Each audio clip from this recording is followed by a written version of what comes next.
is the franchise Shane Douglas, ECW's original World Heavyweight Champion. Right now, you're watching the #1 wrestling podcast on all of Long Island, Monty and the Pharaoh. Monty and the Pharaoh. Monty and the Pharaoh. The Monty and Pharaoh Show. And you're watching the Monty and Pharaoh Show. Monty and the Pharaoh.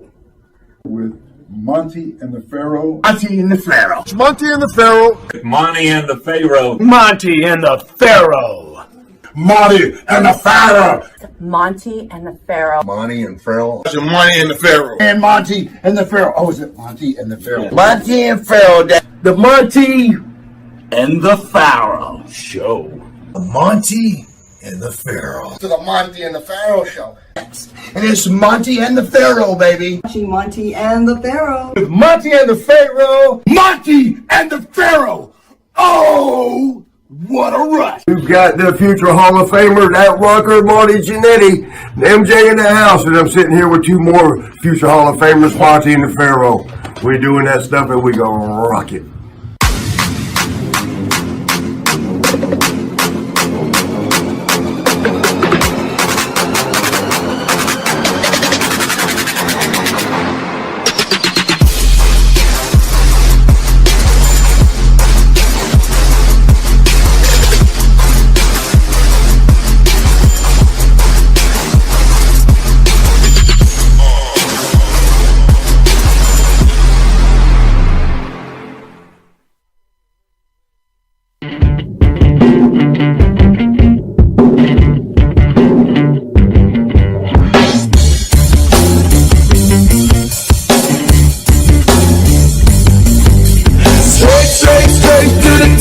We're living this life, not just dreaming it, we're doing it for real.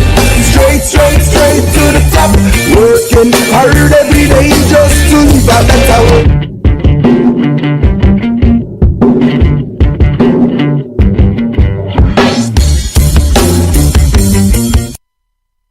Welcome back to Long Island's #1 pro wrestling broadcast. Monty and the Pharaoh, only seen live at a Village Connection, broadcasting live from Rockstar Studios every Thursday, 8:05 to 9 p.m. But this is a special Saturday edition. At the board is the owner of the station, Mr. Jim Savali. Jim, how are you? What's up? Thanks for having me here. Oh, man. On this early Saturday. Early Saturday, and I want to again thank our... real early Saturday. Yeah. Go on. Why do people who smoke weed not want to get up in the morning? This is not right. Goddamn we get up just like potheads. you do. Don't you bring weed into this? It's getting up and driving 160 miles. Judgmental Jeff over here. And then having to deal with Eric Sims, the first person. Well, that I understand. How do you not reach for the pen? Seriously. And if anyone doesn't know, that is a Sandman in the studio. But I want to again thank Shane Douglas and Just Incredible for a great interview. Incredible. I love those guys. Absolutely. And let me introduce the star of the show again. Who? Up for sale, $5.95 an hour. Stop! Jimmy Farrow. Wait a minute. What if they have a coupon?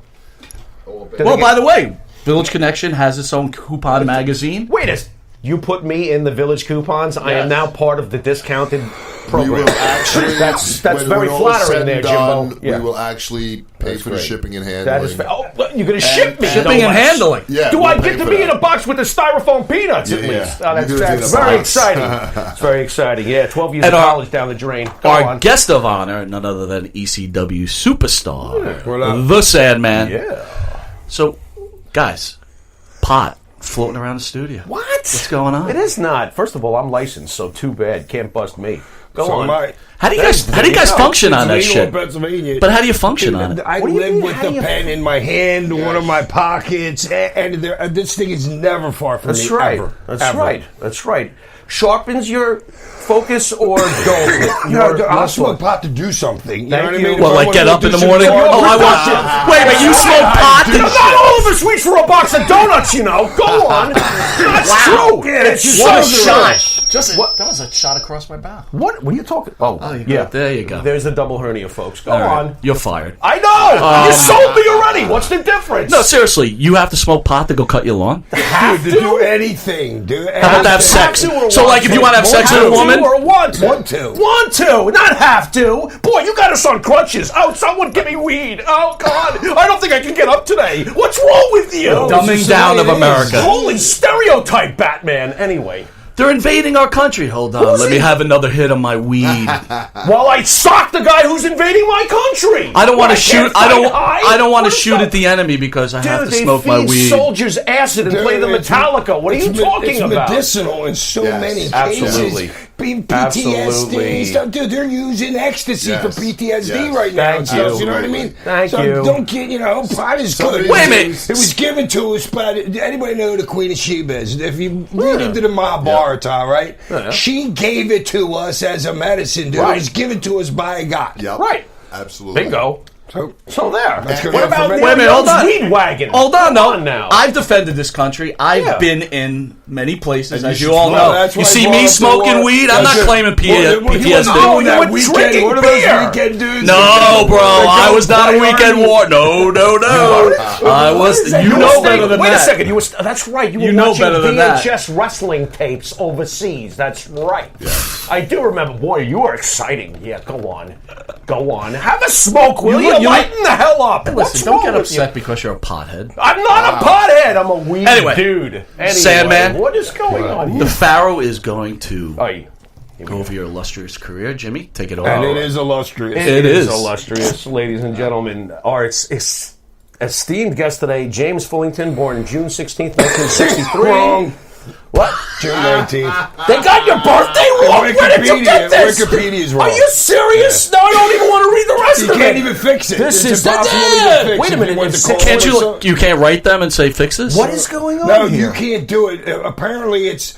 If you want something fixed, you can't be the person to do it. Like a company or something has to do it because they figure like, oh well, you're just going to change the shit. And I'll bet you the guy that got paid to write this was not high. I bet you. Idiot. Idiot. Next time, get a little smoke and get his birthday right, you moron. What is going on here? I think horrible. The way Wikipedia works is anyone can put the information up there. Anyone? Yeah, but it's you can edit. I think you can edit. You have to be able to stop that. Nobody can just get on and write about him. That's terrible. Yes, you can. That's terrible. You can sign up. You can edit. It has to be approved. I have friends that text me happy birthday on the 16th. Yeah.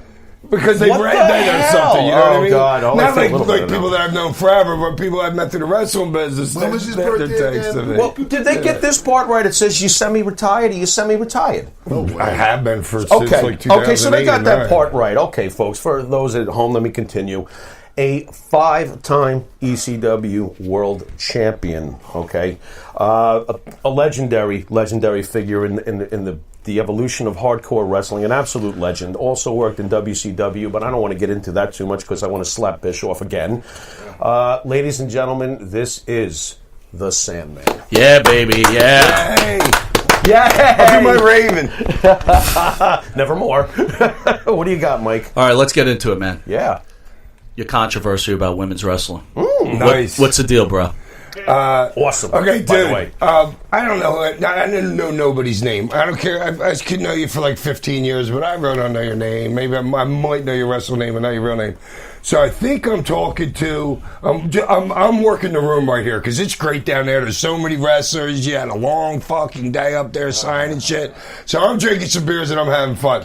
So I'm walking by. I don't even know who Tess Blanchard is. I don't watch wrestling. I had no clue who she even was. She's just standing there. So I walk up to the blonde chick that I'm pretty sure is Johnny Morrison's girl. Does that make sense? Yeah. Was she in that match? Tyre, you're talking. Yes. All right, so I'm just going by her because I like you because I like her. I like the way she works. I like her attitude in the ring. I always try and give her little pointers, because he's probably doing a lot, but some people need to hear a little bit of something from somebody else. You know what I mean? So I'm walking by. I'm like, hey, what number are you? What number are you tonight? Because I want to watch your shit. She goes, we're last. I was like, Maine. I said, didn't something just happen with Ronda Rousey getting fucked into Vince put her in the Maine, but I think it was a fuck job or something. I don't know. I didn't watch it or anything, but I just heard something like that. I said that to her, and what's her name? The girl that I didn't know at all. No, the freaking Tessa. Yeah. Oh, Tessa. Yeah. So Tessa's right on me right there. She goes, "Who the fuck is Ronda Rousey?" Her exact words ended about that level. I was like, one, I don't even know who you are, and two, you got some balls saying that loud to me. You know what I mean? And then she just starts rambling. She's not yelling. She's just talking right here. What are you guys? What, Shane? What are you, about 20 feet away? Did you even know any of that was happening until she followed me over to you guys? Now she's following you? Dude, yes. Dude, I said, listen. This is very aggressive. What's going on like, here? Yeah, so Ruining your hide, So too. she buries Ronda Rousey and fucking, and the other girl wasn't even there. There was another girl there, the short, stocky one, that said something. That girl was not right there right then. I don't care what the fuck she says. Okay. She was not there. There was three of us. That was it. And we're close. We're like the blonde chicks here, the Tess chicks here. Dude, and Tess is pissed. I don't know that she's working guys in main events or anything like that. And I told her, I said, listen, all I know is I don't think it should be that the audience is ready to have a woman main event. Right. Then she went off a little bit more. I'm like, sorry, we're going to have to agree to disagree. Right. And then I start walking to the circle of the ECW guys that are like 20 feet away. She's on my tail. I don't know it until I get over and she like taps me on the shoulder. You know what I mean? I turn around and she started all over again. Any chance you two could have a match? Oh, I'd work her in a second. Oh, and put her over. Let's have it. And put her over. Are you hearing this? Are you hearing this? It's a work. There you go. It's a work, dude. I got the belt 5 times, dude. I never won it. It was written that way. Really? Is that true? Wait a minute. I always thought work. It's a work? This is awful. Oh my God. So then I ended up, dude, I had to research her a little bit, you know what I'm saying? Because I was going on the Bubba show. She's very good. I was going on the Sirius or whatever. I had she's fucking good. really good. Oh yeah. You can do a lot with her. Honestly, I think she's at the top of her game in that division. I disagree with that. Everything's written. Everybody knows it's fake. But, dude, to me, you can't have a fucking 6'8", 270-pound dude slapping around a 130-pound fucking chick.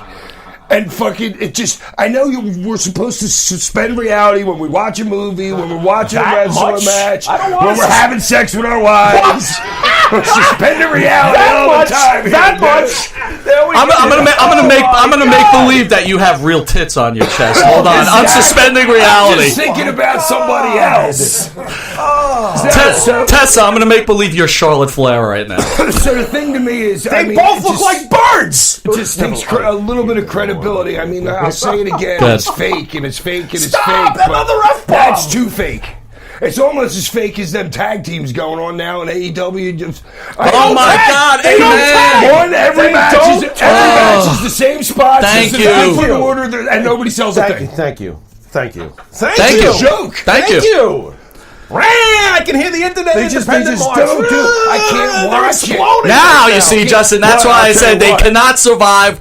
I mean, you got to have rules in wrestling. I understand, but you can't not tag. The referees, we were talking about it last week. This is their reaction. Oh, no. What do I do? Is she the one with the girl? Does she have the girl? Is there the girl ref? Yeah. Yes. Dude, you see how she's in everybody's deck? Yes. She thinks she's part of the show. Yes. It's so crazy. You watch the one guy that they have on, he's like, ah-dee-da-dee-da-dee-da. Dude, she's like in your face, like, look at this. What about the women's champ, 72 pounds in a tutu? I don't know. Have you seen her yet? Oh, wait till you see her. 72 pounds in a tutu. Yeah, there you go. Yeah. I like her. Who just beat the woman that's a man? Oh, what is Dude, it? that was horrible. Did you realize what went on? Did you see that match where they brought in, I want to say Aja Kong, but it's something else. Awesome Kong. Awesome Kong came out, and then a bald guy that kind of looked like you. You could actually bet that, dude. There you go. Who? What? I don't know what the fuck was going on there. We'll ship him. The dude came out from underneath the ring, and meanwhile, the Japanese girls on the other side selling for 5 minutes, and I didn't like their camera work either way. Aja comes out, Awesome Kong comes out of the freaking, like, right behind the camera and close Aja for the second time. Wait a minute, all right. Here's we were talking about this a couple of weeks ago. You could have great wrestlers. Yeah. But if you cannot have a high-quality production product... That's the reason why Vince will be there in the end. Dude, it's production quality. AEW cuts to a commercial during a Jericho promo, and you can't even hear what the guy's saying. And that's the best part of the show is Jericho's promo, because he's the man. And there he is in the corner of the screen. And I'm being sold toilet paper. Good job. Cody, and dude, I'm so bad with the names. The guy that was in All Japan. Omega. There you go. He entertains me. He's great. Cody and Jericho entertains me. Absolutely. They're all great. But the rest are just, I know, and they're making all these, everybody's in a faction or something, it seems like. You know what I'm saying? Does it feel like WCW to you a little bit? I don't know. I'd have to be in the locker room to check that out. Okay, because it seems like a lot of TV, I don't really get a feel for it. Okay. How about, let's go back to the beginning with you. How do you start in the game of professional wrestling? 4 years old, always wanted to be a professional wrestler. Didn't want to be a doctor, lawyer, fucking cop. I wanted to be a pro wrestler, so I got to live my life's dream. And how many people get to do that? Yeah, congratulations! And they get paid to sit here and talk about it. You know, awesome. It's freaking great. Sweet. So, me and my boys, dude, I'll tell you a couple quick stories. Gorilla Monsoon has thrown me out of the Philadelphia Spectrum 2 times. This is what I did. Back in the day, security was the shits. The guys didn't even have, like, they were just guys in regular clothes. It's Andre the Giant against Big John Studd's steel cage at the Spectrum. I don't know what year it is. Okay. So, I'm like 16, so I guess it's like 79 maybe or something like that. And so I just get in line. The guys didn't bring the whole cage up there, didn't come down. They just had it and had to carry the thing, like from where the Zamboni would come through, they had to carry it through the people. I just went and got in the back of the line, picked up a piece of it. I'm drunk, dude. I'm drunk, like drunk. That was my shit. Getting drunk. Me and my buddy Ruben, and going to the fucking to the matches. So I go to hand my piece of the thing, and then almost dropped it on the fucking. Dude, I'm drunk right here. So I get the cage out of my hands, and I go back, and I'm like, I'm getting under the ring to see if there's a fucking spring under there, because I didn't know then. You know what I mean? I got under the ring, and it was. What is this guy doing? I swear to God, it must have felt like I was under there for like 10 minutes, which was probably more like maybe 15, 30 seconds, but I was just like, oh my God, there is a spring underneath the ring. I'm like, you know what I mean? Because I was still, dude, I'm 16 years old and I'm still kind of believing this. But I'm like, well, why aren't their eyes black and blue and shit like that? You know what I mean? Another time, this wasn't at the Spectrum. Something was happening in the Spectrum, so they had to go and do something at like Drexel University or like a smaller fucking building, like right by like 30, not too far. No, it was actually about 5 miles from there. So anyway, Superfly Snooker's on the way to the ring. Dude, I got blonde hair down the fucking here, like bleach blonde hair. I'm fucking feeling myself. I'm like 18. I'm fucking a badass. But I like Snooker. I was just shit-faced. So Snooker, so it was kind of just like being at the arena, you know what I mean? Where they have guardrails and you walk in there. And Snooker goes by and I keep trying to fucking stand up. Snooker walks by and I slap the shit out of him on his back. He turns around, grabs me by the hair, starts pulling me over the fucking guardrail. Here comes Gorilla Monsoon. The like 3-4 security guards are in between. You're a menace. Swear, totally true. Gorilla fucking grabs me like this, like a Mark Henry. Fucking picks me up with like one hand because Gorilla's a big motherfucker here. You know what I mean? Yeah. He takes me through the back, which wasn't far because the building wasn't that big. Presses a button, the garage door goes up. Tosses me the fuck out. Boom. So I'm waiting outside for my buddy to come out. I walk around the front. He goes, dude, I thought he was going to kill you. I'm like, what do you mean? He goes, Superfly went into the fucking ring, headbutted him, went to the top rope, finished him fuck off, and went running back looking for me. Fine you. Oh, man. Another time, I didn't get thrown out that time.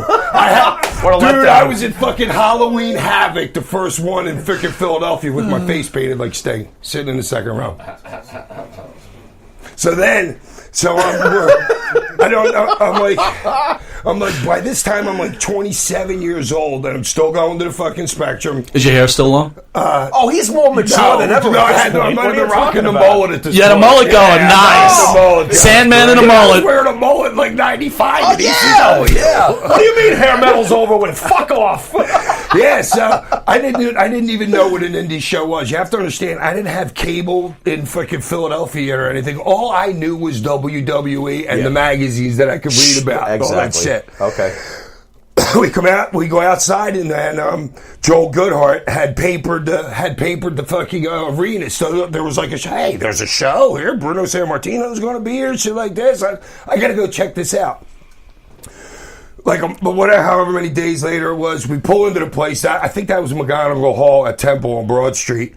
I pull in. Who pulls up next to me? Bruno Sammartino. Oh, man. So I get this dude. I'm like, oh my fucking God, are you kidding me? Yeah. I said, I had to tell him I hated it when fucking the Superstar kicked him through the cage. Sure. And he won the cage match because the door wasn't locked. I was hot over that. I'm like, the door's supposed to be locked.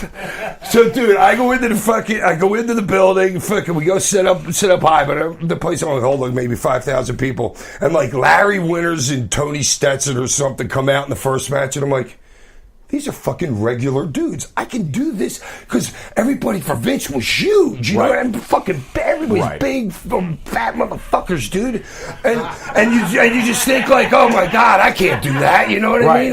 Right. But then I went and I saw regular guys do it. And then Joe Goodhart fucking advertising that he's got starting a school and stuff like that. I gave him like $3,500 the next day.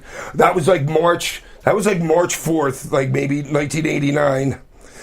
And by March 6th, I think I had my first lesson. By June 9th, I had my first match. Wow. And then out of my first 10 matches, I got to work with Koloff, Snuka. Again. Lawler was in there my first 6 months in. I was working the main with Lawler in USWA. Did I say Ivan Koloff? Yep. Big Ron Shaw. But there's a couple other guys that are Morocco. Dude, I got to work with so many guys so quickly. It was awesome. All three of our guests today right away worked with legends. Well, because they're legends themselves. There you go. We're going to take a short commercial break. You sure, dude? I'm on a roll right here. We'll be right back. Yeah, dude, that's fucking... There's another time I got thrown out. I just can't remember what it was. See, we're back. It was a short commercial break. Keep rolling. Dude, sneaking into concerts back in, because there was a concert all the time in Philly, dude. It's like, you know how many times I've seen fucking Elton John and Billy Joel and and fucking The Who and fucking all of them.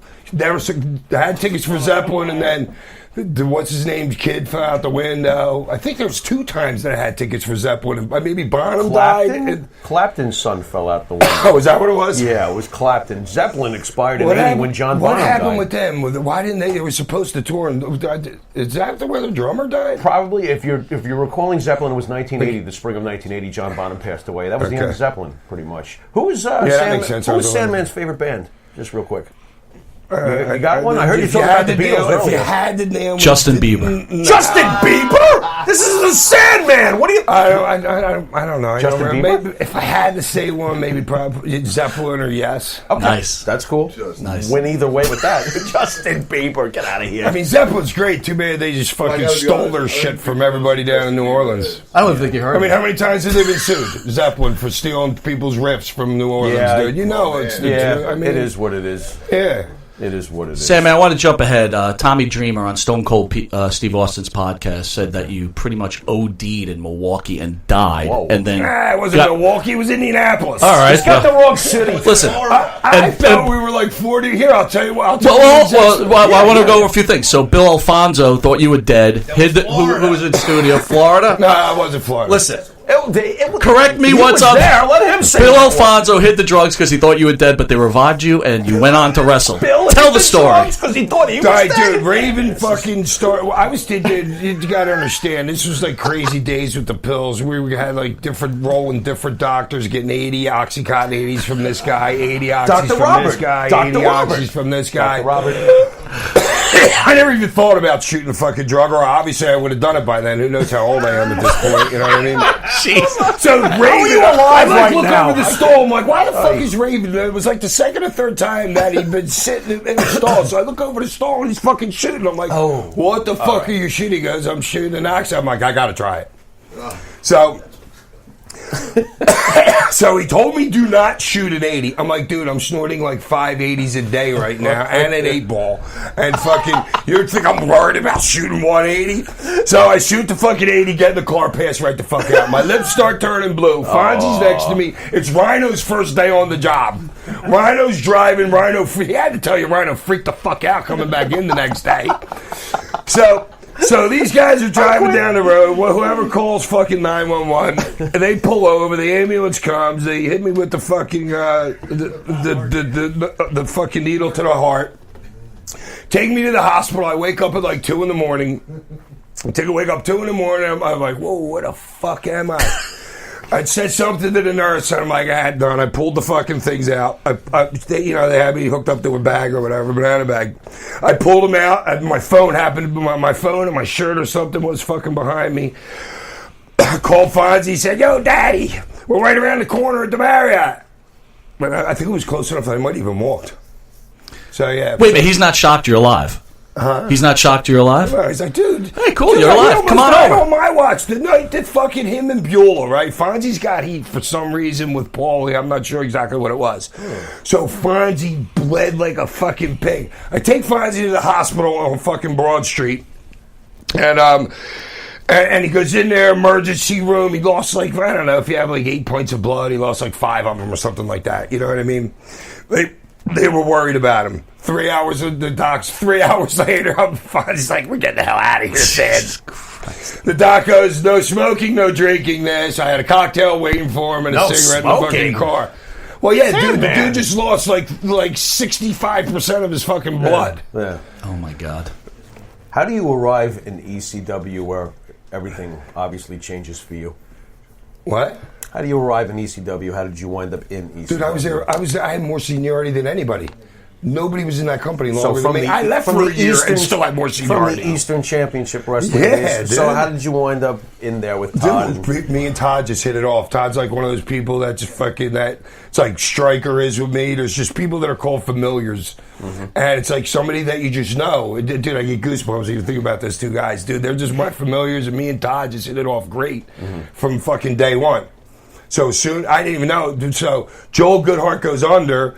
Todd and Lex and Bob Ortiz buy the belts for like 10 G's or something, and then Todd. So they're like kind of like partners.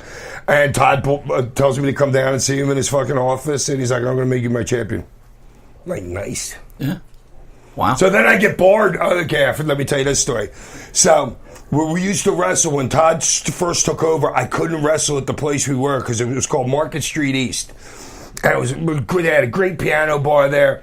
So I was there on a night that we weren't wrestling, you know what I mean? I was there with my buddies, and fucking Peaches was with me. It was because it was early with her. And I did something, I'm a drunken idiot or whatever, and I fucked with the manager, this chick manager. So then when I go to wrestle there the next week, she goes to Todd, no, you can't wrestle. And then I guess Todd paid her off or something, because the next month I was wrestling. How was it? I think I might have to apologize to her. Oh. How was it working with your wife? Was that a pain in the ass, or was it good? Dude, I was so young. I was like, you know what I'm saying? You just don't even know, because you don't even know better because you've never done it. You know what I'm saying? So, I mean, it was fine. Okay. I liked it. Her and my son Tyler, my oldest son, they would come down. They would take the hour drive down into Philly for me to go to wrestling school every night, and the hour back with me, 4 nights a week. In ECW, you had Dawn Marie, Francine, Beulah, Sonny, Jazz. In your opinion, who's the biggest hoe? The biggest hoe? All right, dude. Next. What the hell? I don't need to make somebody look bad to make myself look better. A great lesson that everybody in this room should learn in life. You don't have to make somebody look bad to make you look good. There you got go, it, brother. How about your opinion on Paul Heyman, if I can get one? Dude, I wouldn't be here if it wasn't for fucking him, dude. My brother was like Paul Heyman. He believed his own shit. He couldn't tell the fucking truth. So I knew Paul Heyman before it was my brother, you know what I'm saying? So, but I didn't care. The guy was putting me over, coming up with great ideas and shit like that, dude. My career's taking the fuck off. All right, he owed me some money at the end, but luckily I had always made money before. I was making $75,000 a year the first day when I started wrestling school, you know what I'm saying? So. Wait a minute, you were making $75,000 a year wrestling, or did you have a separate job? Yeah, in a regular job. What were you doing? I was selling newspapers for the Philadelphia Inquirer, not one by one. I would put like 10 kids in one of the Sandman vans. I would take them to a neighborhood. They would go around and sell like 100 orders on a Saturday. They pay me $25 for each one, and I give them like $5 to $7, depending on how many they wrote. Okay. So that's a gutsy move, then, leaving that type of job to go to professional wrestling, right? Well, it was only certain. Well, there I had a little problem because I had Peach's sister take it over, and she was a girl and she was young, and the boys from the hood abused her and stuff. You know what I mean? But it worked out in the end. I had some money saved. So, how is your relationship with Heyman now? We don't have one. I can't even remember the last time I talked to him. Really? Yeah. Haven't spoken. I don't know. I'm stupid though, dude. I could have talked to him a year ago, but I just wouldn't remember it. But I don't think so. Probably. I don't know. Was he there in 2008 when I left WWE? I guess that would have been the last time. Wow. Long time. It's a long time ago. As you said, you were there from the beginning with ECW. Ironically, your first championship, when it was still Eastern Championship Wrestling, I believe, was against Don Morocco. Can we get some memories of my personal favorite? Yeah, I'll tell you, fucking great memory. Magnificent The Morocco. finish is Morocco puts me up for the fucking. He did like a tombstone or something then, right? Like an inverted pile driver, whatever the fuck it was called. Peaches, and he brings me over by the ropes. Peaches throws the powder in his face. He falls back, pin 1, 2, 3. I didn't see it because of the position what I was in, and subsequently you learn by fucking up. She goes to throw the powder, but you have to have powder mixed with 50% salt or 50% sugar, or it's not flying anywhere. You know what I mean? We didn't know that back then, you know what I mean? So she threw it, it went nowhere, and Morocco goes like this. There's like a puff. Morocco He runs into I can't stand up. Morocco takes a step forward and goes, and then falls back. That's hilarious. I know you expressed fondness for Todd Gordon. How did you develop the Sandman gimmick and in-ring approach, and did Todd have much to do with that? Well, yeah, Todd took me from the surfer thing to fucking him saying to Paul, because Paul didn't believe in me at first, and he was like, Todd told me, he goes, Paul's like, hey, I know he's your boy and shit, but he ain't got it. Well, and then Todd's like, well, no, just let him go out there and be him. And next thing you know, it's the beers, the cigarette, Nancy, bam, it's off to the races then. Do you think Vince was afraid of your gimmick? What do you mean afraid? I don't think Vince is afraid of much, dude. Yeah, well, New Jack expressed that he was afraid of him. I just wondered if your gimmick was a little too much for Vince, even though Vince was ridiculous. I guess not safe. How about yeah, I wonder. Any thoughts on Vince McMahon? No, he was cool a couple times I talked to him. So he was. Okay. I was going to ask you to compare Vince to Paul Heyman, your experience. Nah, when I talked to Vince for fucking 30 seconds. 30 seconds. Oy. You mentioned Nancy. Thoughts on Nancy and Yeah, Chris I loved her, Benoit? man. She taught me so much. Freaking Nancy taught. Well, because you got to understand, Kevin Sullivan's going to take the book down in freaking WCW or whatever. I'm pretty sure. Yeah, WCW. And he goes to me, pulls me aside. He goes, listen, I'm leaving my wife and she's going to start coming out with you. And he gave me a couple pieces of advice. He said something like, he goes, dude, promoters will love you because you fucking, you could get over, you can lose every single night of the week and get over more than the guy that beat you. Mm-hmm. And I was like, love it. And that's why me and Dreamer would fight over who would win, dude. I've literally lost like 80, maybe even more than 80% of my matches. I would never win, ever. Because you're working with Sabu. He don't want to do a job. He don't want to do a job for you. Shane, he don't want to do a job for you. Sabu. Damn, Shane. Shane! Well, you got a guy. Sabu. These guys are taught by, do you know what I mean? I thought you were reasonable. What's going on But I can here? understand it totally. Because, the Sheik's teaching Sabu. He's like, no, you don't do a job for fucking anybody. Can I ask? I know you can decline if you wish. So what were your thoughts when you heard about what Benoit? Dude, obviously I was fucking shocked. Okay. Dude.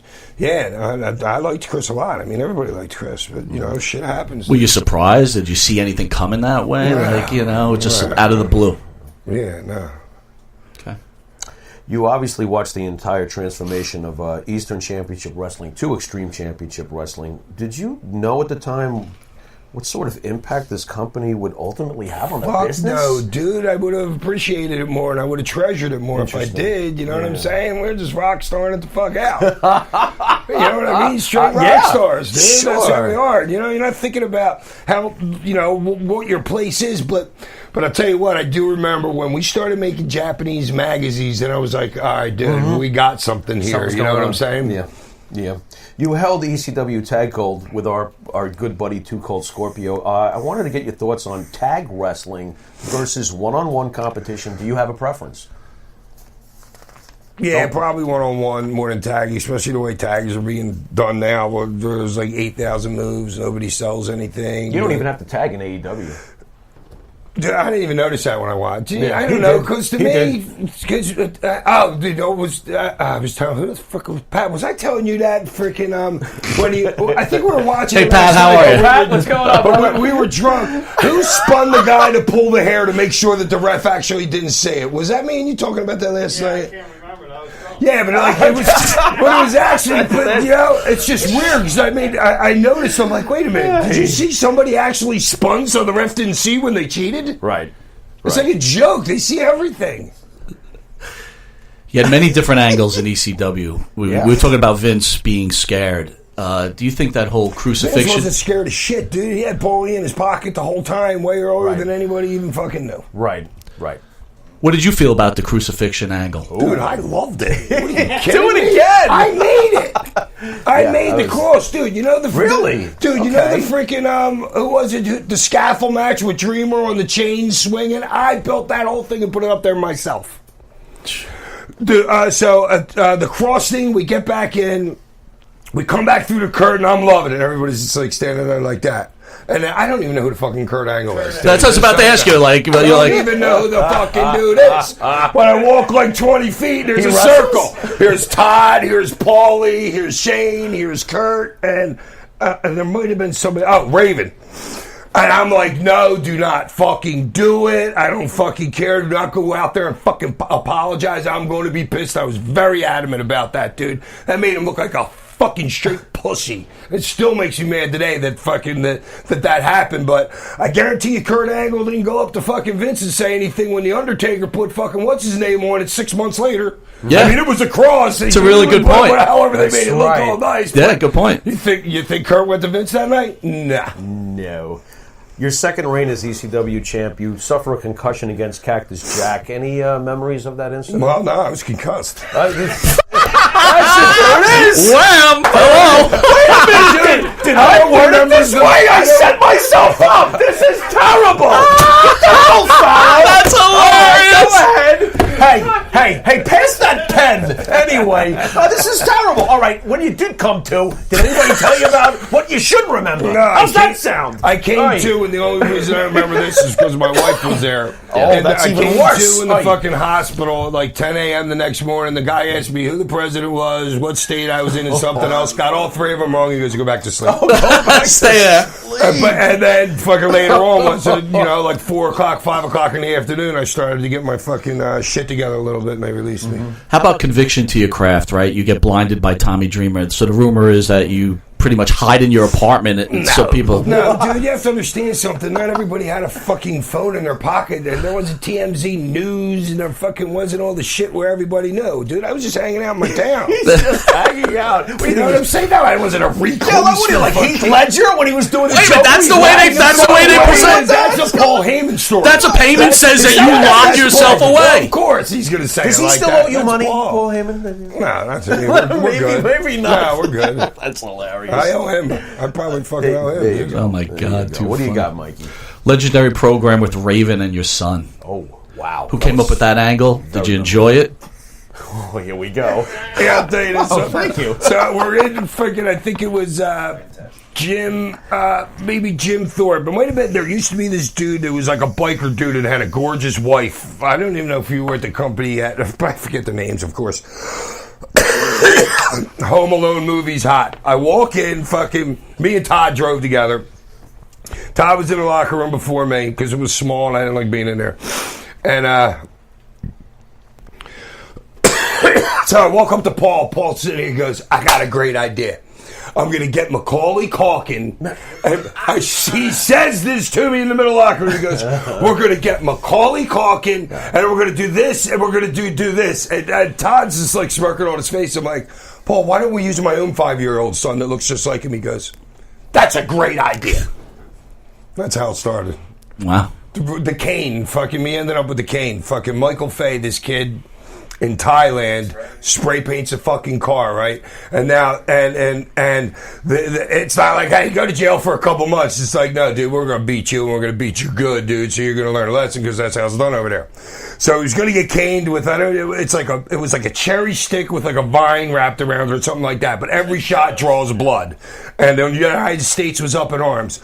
So I happened to, just another pure chance luck, like the meeting Bruno and shit like that. I happened to live where Paul was putting the show together. He was in Paola, I was in Broomall, I was 20 minutes away. Paulie doesn't even call me. Todd calls me and says, Paulie wants you up at the studio immediately. I roll into the studio, and he knew that I knew about world affairs, and I liked politics. Everybody always knew that. He goes, you're going to start carrying a cane. I'm like, what do you mean? He goes, well, you know the kid, this and that. He goes, trust me, it's going to be hot. I said, so how are we going to get a cane? By this time, we like walked out, so we're outside, we're standing under a tree. I said, well, what are we going to use as a cane? He's like, looks up at the tree, rips a branch out, pulls all the small shit off. He goes, here, use this for now. Here's your cane. And we actually used a piece of a tree that just happened to be a couple feet away from us. And I forget the promo that I cut or whatever, but it was great, dude. And then I knew how to get this thing. I'm like, obviously, I'm not going to the ring freaking with a stick. You know what I mean? And I had sold like a video or something to Tojo Yamamoto using one in like Memphis at some time, and I'm like, I got to go find one of those things. Thoughts on Raven as a wrestler and where he ranks as some of the great wrestlers? That dude is fucking brilliant. Do you feel he's underrated? Because I think he's a little underrated. Yeah, totally. Dude, you gotta understand, he was young, and he was what was that show that was on Saturdays? He's like 18 years old and running one of Vince's he's a producer on a show and shit like that. Mm-hmm. And then when I didn't know what a false finish was until me and him started working together. That then just this, dude, we used to do like literally 100 spots in a row. We'd have me and the meanie would do this, and then I'd do something to Rave, and then here comes Stevie for this. I'd do something to here comes Peaches. Then do something. We'd do like 3 sets of that in like a half-hour match, dude. Elaborate fucking shit, dude. It was good. Everybody had great time, and yeah, so I would say underrated. Unless you know him, then you're like, he's a dick. I was going to ask if you still speak with him now. Yeah. You do? Okay. Yeah, this guy's cool. Tell us about your memories of when, you mentioned earlier, when Vince crossed over with Paul, the crossover promotion deal. Do you remember some stuff about that? I don't know. You have to give me a match. You'd have to tell me like a match, and that's the only way I would know. Well, one thing you did reveal was basically Vince had Paul from the get-go. To the fans at home, we thought it was a competition. The only reason I found that out is because there's that the guy that's suing him about getting a bunch of wrestlers for the head injuries or something like that. I'm like, no thanks. I want to try and get maybe the Hall of Fame someday. You hear that one? Yeah, well, I don't want to see you sue him. You ain't getting in the Hall of Fame. That's it. Right. So then I ended up like a year ago. Logical. A year ago, I asked I was talking to Sabu about it because I knew he was part of it. And then he was the one that told me, like, I'll say Sabu. here, but it could have been 6 months ago or whatever it was. But he was the one that the lawyer found out that those two, that's the only reason why he could sue him for because Sabu didn't do it. All his shit happened. He wasn't doing like the total Sabu thing in the version that we were doing up there. You know what I mean? It wasn't as crazy. But yeah, those, I think he said 95 maybe. Lanny Poffo was in studio. I know you have experience with Bam Bam Bigelow. Lanny was not a big fan of Bam Bam. Your relation? Oh my God, are you kidding me? I fucking love Bam Bam. Yeah. I love working with him. Never touched me. Fucking Bam was the best, dude. And he rolled the best joints too, dude. The size of your finger. I like him already. Bam was great. I like him fine. Loved working with him, dude. He was so easy. I mean, we're doing all this hardcore shit, but he was the lightest one out of all of them. The biggest, but the lightest. How ahead of his time was he? Because now you see these big guys like the Samoa Joe. Through a fucking main event. He walked Lawrence Taylor through pretty much a main event like that. You know what I'm saying? That's pretty good. And, that's pretty freaking good, dude. Bam is the best. We mentioned Sabu earlier, Mike. Forgive me if I step on this a little bit, but I personally think Sabu is basically batshit crazy. Is that fair? No, dude, he's like fucking. Dude, we're all crazy.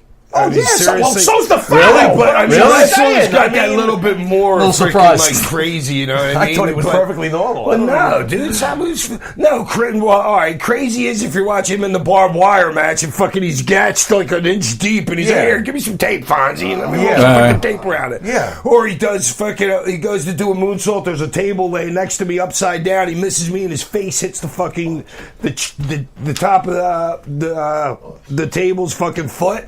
Right on his foot, goes back, 2 teeth missing, doesn't bat an eye about it, dude. He taped his muscles back on or some crap like that. Dude, his tendons are hanging out. He's like, that's no problem. Let me just Band-Aid myself and get back to what he told us all about super glue. I'm pretty sure he was the first one in Boston. So I guess by definition, that would be crazy. He super glued you? We super glued. One of my buddies played first base in softball last year. Freaking me and Pap are playing every Sunday. Okay. And Blick's at first base. He gets caught in the head with a line drive. He's got a nice cut. We went to the bar and super glued him right at the bar. Nice. Yeah, he wanted to go to the hospital like this. Super glued. You can't even see a scar now. By the way, the Pharaoh is a softball ringer, so you can ship me to Sandman softball game for $4.95 plus tax. You just put me in a that $4.95's really got him He going. don't look like Pap. He don't look like he can play to me, dude. Boy, he can party. You're in for a surprise, brother. Let's go play some ball. Dude, I played catcher, fast pitch in the park for 25 years, man. Oh, yeah. How do you judge a ball player? That soft pitch crap. How do you know if someone's a good ball player or not? I don't know. Give me like 2 minutes out with him doing anything. Let's go. With a basketball. Yeah. Oh, with a basketball. Nice. Basketball. There you go. So growing up, did you play baseball? I sucked. I couldn't hit. Well, hitting's difficult. It was my worst sport. What was your best slow sport? Pitch you play or fast pitch? Basketball? Yeah, basketball and football. Fast pitch or slow pitch? No, I like high arc. That's not I like softball. fucking 10 to 15. I like high arc. Yeah, high arc is the best. But I've never done like the Eddie Feiner doing the 65 or 70 or whatever. The bat wouldn't make it off my shoulder, bro. Really? Oh, okay. So you transition to WCW. Is that like a culture shock to you at this point? Because you kind of go a little corporate, right? Well, yeah, but I knew what to expect because I had buddies there. You know what I mean? I knew to expect nothing. Right. And, dude, I'm along for the ride. They were paying me $5,000 a week for 6 months before I even worked for them. I did about 30 matches for them, and then they paid me the rest of my 3-year contract. Wow. I forgot to turn it off. Who came up? What? Yeah. How sharp? That's because you got to understand. That's the year they went under. They lost all their $70 million. I just got lost in the shuffle, dude. I only worked for them for one. I signed on September 9th. Was gone like by September 11th, like the next year. Was back in ECW like October 28th. But and you're only supposed to get paid for 90 days, dude. They paid me the rest of the contract. So I'm getting paid like $4,000, $3,500 for Paulie and $5,000 for them for a year and a half or whatever it was. It was fucking great. Who comes up with hack? Me. That's you came up with hack? It's my brother. Okay. When I was like playing basketball when we were kids, I ended up being Hack, dude. My kids call me Hack, dude. My parents call me Hack. Right. I've had that nickname since I was very, very, very young. Okay. They don't want to they pull me into this room just like we're all sitting here. There's Bischoff, there's Dusty, but this is when Dusty gave me the fake barbed wire. And then Nash is in there. He just got the book. And they're like, dude, I own Sandman, right? There's a reason why Vince doesn't have. There's a reason I have. Paul, he tried to get it from me once. He tried to sleaze me, and I found out about it. It's all good. Wow. Because he filed after I did. And Really? I didn't know about it until I'm pretty sure Todd might have found out. Todd had something to do with it. So where was I going? What was I talking about? What the fuck was I just talking about? The transition. I forgot what you were talking about. So there's two like lawyers. I assume they're lawyers because they're the ones in the fucking suits, and they're like, "Well, there's a Sandman concrete company in California that we're worried about." I said, "Dude, I'm the Sandman wrestler. You are lawyers. How do you not understand this?" Right. You know what I mean? Did Metallica at any point have anything to say about the entrance? Yeah, I'll tell you that story too. So you can hear Lars screaming screaming. So that's over what. So it was either me or Dusty who was like, well, oh no, I'm pretty sure it was me. I was like, well, why don't you let me go out there and they don't know who I am and I'll take over the show because I knew I was wrestling. This is 10 minutes before I'm going to the ring, and that's how it was every Monday night for 11 straight. Fucking, I wouldn't know anything until right before we were going to the ring, and so the next week I go out there. They don't know who I am. I call out Bigelow and whatever. So the next week I'm in the hallway. Nash is walking by me. He goes, dude, you know they're not giving up the Sandman thing. He goes, what do you want to be called? I said, Hack. He goes, great. Kept walking. Go. That's how fast it was. Interesting. It was like less than 10 seconds. Tell us the Metallica story. I heard this one from Dreamer that Metallica offered, and like when they came out with the whatever album, dude, I don't listen to them. I don't like the heavy metal. I love my Black song, Album. but whenever they was that like 94, 95? 91. Okay, well, they offered to play at one of the WrestleManias, and Vince was heard saying, "Who the fuck is Metallica?" So Vince, whoops. when they went to buy my music, to use my music for my entrance, what's his name was like, they give them shit, and then that's why I had to come out to something else. Oh man. The ECW as a whole, do you think there's a possibility that the WWE introducts you guys as a whole entire group? If that's going to happen, then that's I would figure that would be the way. Justin, You know, you're shaking your head no. Why? When they have nobody else to put in. If it's a collective, but the collective won't be the real ECW guys. It'll be Dreamer, Heyman, blah. You know what I mean? Right. It'll be a fake ECW, anyways. I gotcha. It's like In the Hall of Fame, it'll be fake. 2006 ECW. In my opinion. How about your thoughts on that? The 2006 when Vince brought back ECW. Dude, that was good. I made fucking $389,000 a year. How about the zombie? 389. 389. Dude, I was fucking. Dude, you got 75,000 just to be on the video game that year because that's when they went to all the systems. Oh my God. Everybody got a $75,000 check for the video game. Why don't you guys fix Kamala's I did legs? 2 moves I'm in so WrestleMania confused. and got paid $40,000 for that. Wow. Just between those two things, that was over. So that all being said, All 8 of us. making that kind of scratch, do you think Vince owes you guys an extra living beyond your career now? Vince don't owe me shit, dude. Well, Where the fuck would he owe me anything? Well, you got people out there saying Doesn't that. matter. I call my own shots in life. He gave me an opportunity. Thank you, dude. Are you set? Give me another one. Are you set for life now? Are you set? No, dude. I've blown a lot of money in my life. I'm good. What does Sandman blow his $389,000 on? Kid's house, dude. I had a house in Salt Lake City then. I had $9,000 of bills a month. I had a house in Philly, suburbs of Philly, a house in Salt Lake City because I had a concrete company in Salt Lake City, and then I had a house across the bay from Hogan's in Clearwater. Wow. The kids, freaking, dude, we lived at Disney World because the schools sucked down in Florida, so I'm just like, let's go. Busch Gardens was 5 minutes away from the house. Dude, you blow it on kids.